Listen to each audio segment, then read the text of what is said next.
పేతురు గారు రాసిన మొదటి పత్రిక 5వ అధ్యాయము 6-7 వచనాల్లో కూడా మనం అండర్లైన్ చేసుకోవచ్చు. ఆయన మిమ్మును గూర్చి చింతించుచున్నాడు గనుక. త్వరగా చూడండి. ఆయన మిమ్మును గూర్చి చింతించుచున్నాడు గనుక, మిమ్మును గూర్చి చింతించుచున్నాడు గనుక మీ చింత యావత్తు ఆయన మీద వేయుడి. ఆయన మీద వేయటానికి ఎట్ట కుదిరిద్దండి? ఎలా ఉంటే వేయాతైతే? ఇప్పుడు చింత అనేది కంటికి కనపడిద్దా? చేతులకు పట్టుకోవడానికి పట్టు చిక్కిద్దా? చిక్కదు కదా. ఏదన్నా కనీసం ఈ క్లాత్ అంత మాత్రం మన చేతికి చిక్కితే తీసుకెళ్ళి ఆయన మీద వేస్తాం. మరి చింత చేతికి చిక్కిద్దా? చిక్కదు. అది మనస్సులో ఉండేది. కానీ మనసులో ఉన్న ఆ చింతని ఒక బరువుతో పోలుస్తున్నాడు దేవుడు. దేవునికి స్తోత్రం కలుగును గాక. ఒక భారంతో పోలుస్తున్నాడు దేవుడు. నీ చేతికి చిక్కదు, కానీ నీ మనసును కృంగజేస్తూ ఉంటుంది ఆ భారము. దేని గూర్చి నువ్వు చింతలు కలిగి ఉన్నావు అవంతా ఒక పెద్ద భారం. కొడుకు బాగలేదని ఒక ఆమె వచ్చింది నా దగ్గరికి. ప్రార్థన చేసా, బాగున్నాడు. మళ్ళీ వచ్చింది, మళ్ళీ ఏడుతో నిలబడింది.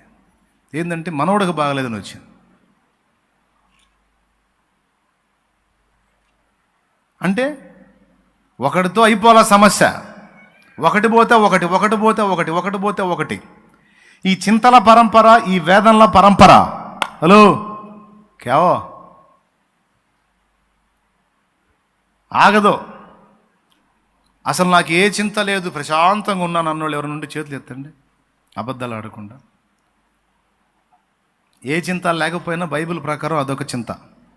అసలు నాకేందో ఏ బాధలు రావట్లా, ఏ కష్టాలు రావట్లా, అసలు నేను ట్రాక్లో ఉన్నాను, ట్రాక్ తప్పాను అని. మరి ఒరిజినల్గా ఏసైని వెంబడిస్తే ఏదో ఒక శ్రమ, శోధన, బాధ, ఇబ్బంది రావాలి. నాకేందో అసలు ఏమి రావట్లేదు, ఏం జరుగుతుంది? ఓసారి ఓ చెల్లి నా దగ్గరికి వచ్చింది. ఏందమ్మా అంటే, నాకేందో కన్నీటి ప్రార్థన రావట్లేదన్నయ్య అని తెగ బాధపడుతుంది. ఏడుపు రావట్లేదని ఆమె ఏడుపు ముఖం పెట్టింది. చాలు పొమ్మ, నువ్వు లైన్లోనే ఉన్నావని చెప్పాను నేను. దేవునికి స్తోత్రం కలుగును గాక. హల్లెలూయా. ఏం రావట్లేదని, ఏడుపు రావట్లేదని ఏడుపు ముఖంతో చెబుతుంది. ఇంకొంచెం ప్రయత్నించి ఆటోమేటిక్ ఇప్పుడే వచ్చేసింది ఏడుపు అని చెప్పి. నిజంగా నిజంగా పురుషుల్లో కూడా కొంతమంది సహోదరులు, ఏందన్నయ్య నాకు అసలు ఎందుకు కన్నీటి ప్రార్థన రావట్లేదన్నయ్య నాకు అసలు అంటే, ఆల్రెడీ అది ఫీల్ అవుతానే చెబుతున్నావు కదా తమ్ముడు, ఎందుకు లేదు నీ దగ్గర ఉందిలే అని చెబుతాను నేను. సో చింత లేని వాడు ఒక్కడు కూడా లేడు. ఒకటి పోతే ఒకటి, ఒకటి పోతే ఒకటి, ఒకటి పోతే ఒకటి. ఎక్కడ మనకి ఖాళీ ఉన్నా? అవునా?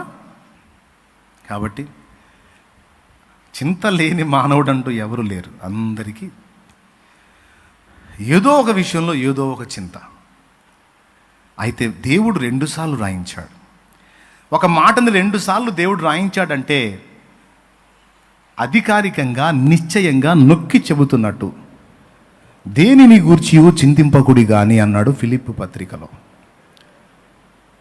ఆయన మిమ్మును గూర్చి చింతించుచున్నాడు గనుక మీ చింత యావత్తు అని ఇంకో చోట పేతురు పత్రికలో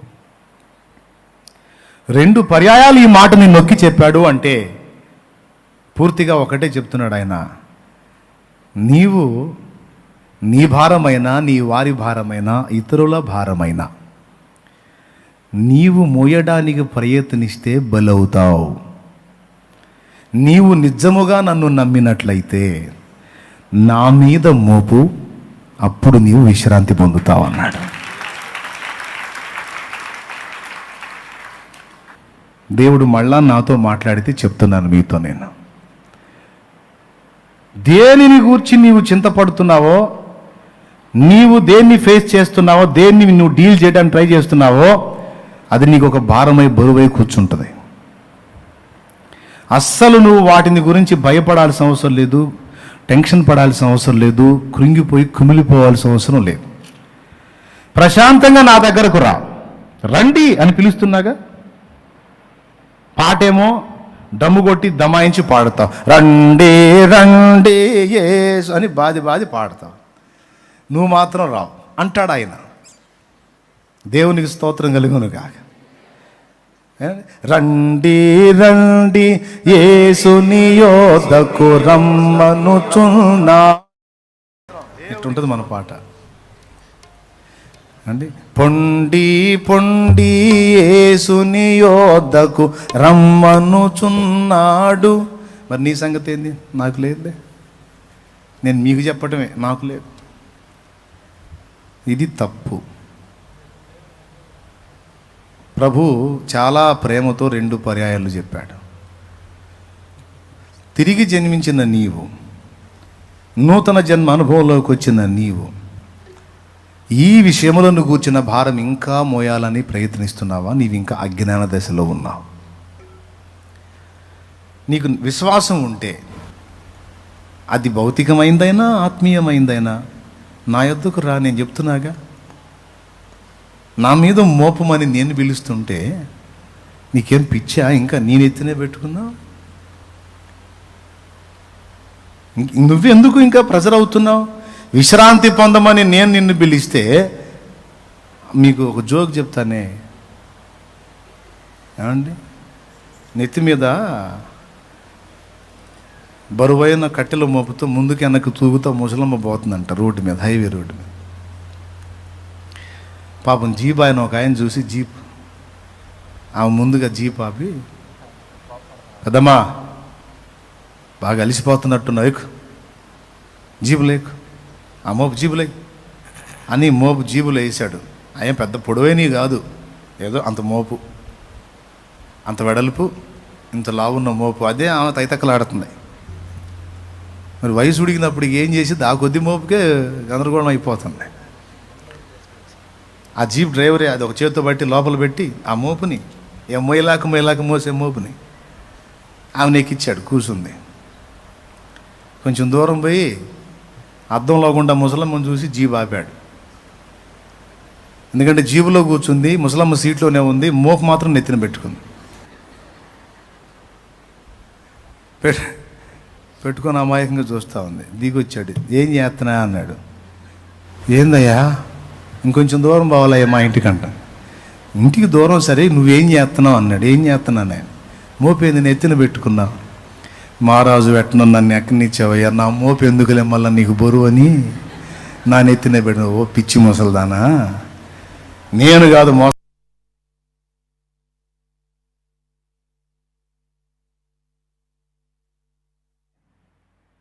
కాబట్టి నేను ఎత్తి మీద పెట్టుకున్నా, అది కింద ఉన్న జీపే మోసింది కాబట్టి దించు అంటే అట్నా అని దించింది.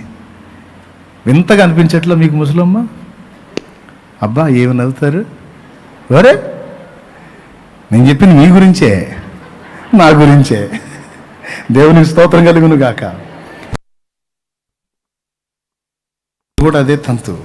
చెప్పుకోవడానికి బాగానే చెప్పుకుంటాం, కానీ అది రాగానే మననే దానికి ఎదురెళ్ళడానికి ట్రై చేస్తాం. అది కాదు అని దేవుని వాక్యం చెప్తుంది. ఆలోచించి ఒక్కసారి ఈ సంగతులన్నీ. వ్యసనాలం పట్ల చిక్కుకున్న వాడికి ఆ వ్యసనం ఒక విగ్రహం. ఈరోజు ఆ బంధకాలన్నీ తెగిపోవాలి.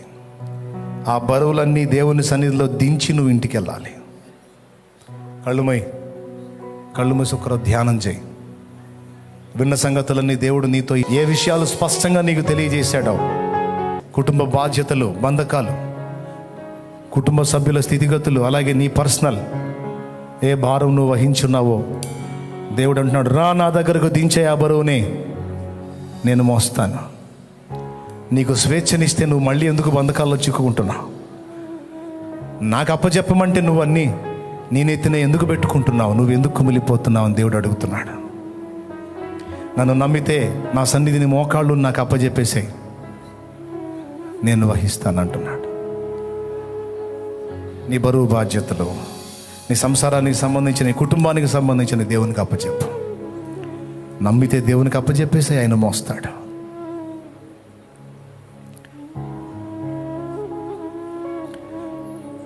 అలాగే ఇంకా ఏమేమి బరువులు దించుకోమని చెప్తున్నాడో ఆలోచించు.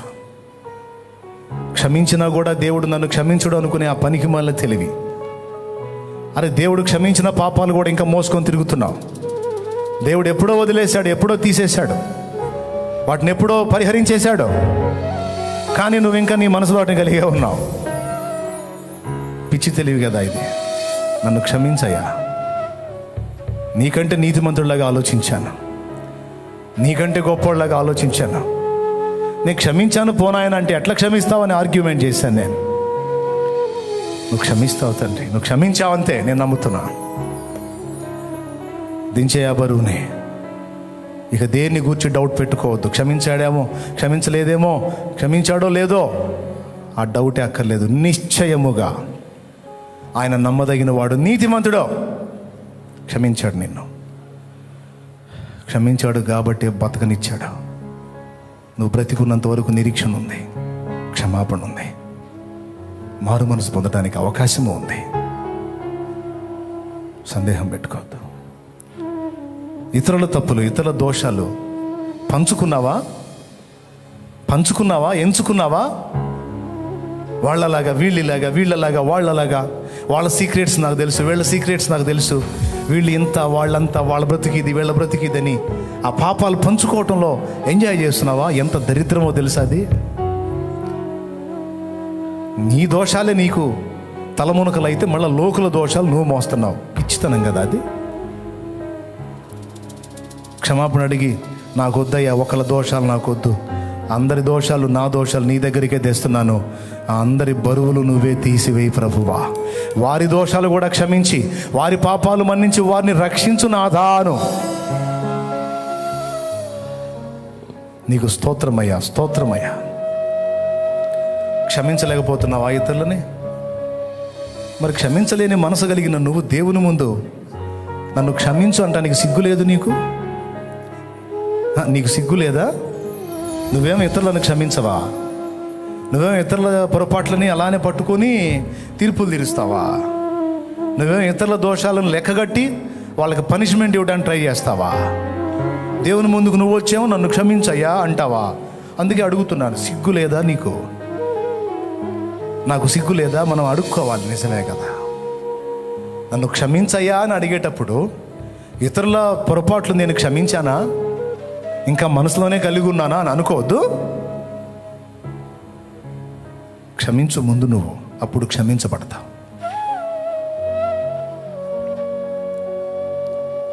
నువ్వు మన్నించు ఇతరుల చేత, ఇతరులను మన్నించు, దేవుని చేత మన్నించబడతావు.